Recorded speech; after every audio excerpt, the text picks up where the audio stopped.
Hey there, today I want to share my experience growing one of the most nutritious root vegetables, known for its high vitamin A content and natural sweetness.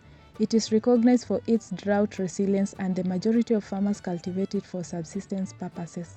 I'm talking about sweet potatoes. These are one of the easiest crops to raise because they do not require green thumb. When I first tried to grow them, my mother gave me only 12 cuttings along with simple instructions on how to do so. At the time, I was moving from our family home in Western Kenya to the lovely Rift Valley. When I arrived, I rested for 2 days before proceeding to plant the vine cuttings on the third day. It was around March, and let me tell you, it was pretty dry. I grabbed my djembe, plowed the soil, and formed 3 mounds, or heaps as some may call them, as my mother instructed, and planted 4 vines on each.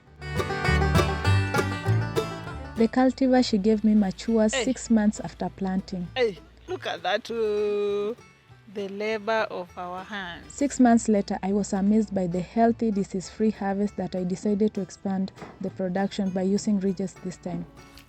So, I'm going to show you step by step how we plant sweet potatoes.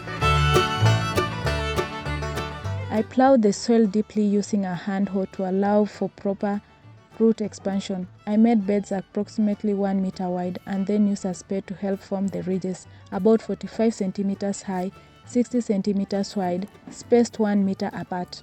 If you have a larger plot, a tractor can be used to plow and form ridges.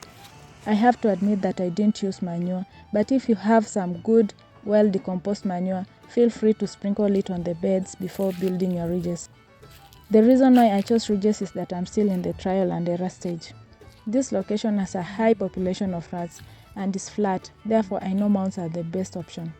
Yes, the rats did not consume the sweet potatoes we placed on the mounds the last time, and we spotted a lot of siafu, those little ants which I'm not sure whether you can see in the video. They were biting me and had no effect on the sweet potatoes. Muiba, dudu. So this time I'm employing ridges to see what happens and to notice the difference.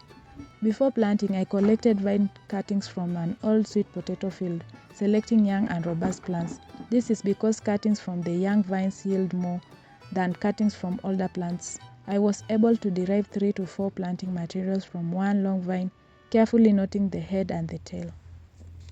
As you can see, I have a long vine here with me, and I'm going to divide it into 3 sections without forgetting the number of knots. So I count the knots, which will be 3 or 4 depending on your desire.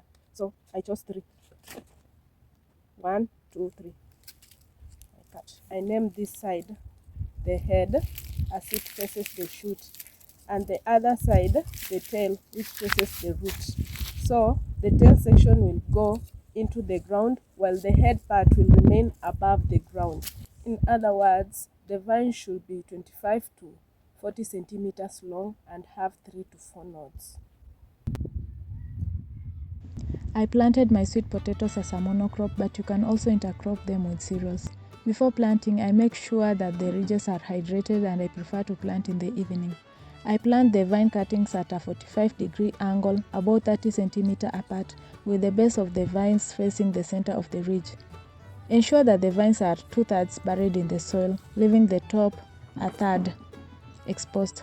For wider ridges, you can even plant in 2 rows. After planting, I water the sweet potatoes again and continue watering for the first 3 days, especially in the evening, as they don't need much water at the start. At the 2-week mark, the buds are healthy and the growth is underway. During the early stages, it's important to keep the ridges free from weeds. Once the vines spread, they will naturally cover the soil and suppress weed growth. In the next sweet potato farming video, I will dive into the vegetative stage, pest and disease control, and of course the harvesting phase. I can't wait to see you there. Until next time, take care and happy farming.